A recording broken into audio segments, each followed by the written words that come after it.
Ular meni uydan haydashdi. Lekin men ularni insoniylikdan haydadim. Xudoga shukr, qutuldik. Endi bu katta hovlida o'zimiz maza qilib yashaymiz.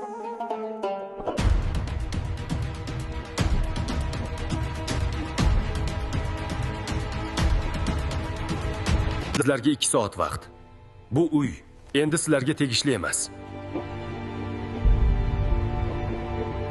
Nima? Butun mol-mulk, pullar, zavodlar hammasi mehribonlik uyiga o'tkazilgan? Bu qanaqasi axir? Mening pulim bor, bolalarim. Faqat uni endi munosiblar yeydi. Tashqariga chiqinglar. Qonuniy egalari kelyapti. Vaqtingiz tugadi. Dadajon, bizni kechiring. Biz xato qildik. Ko'chada qolamiz axir.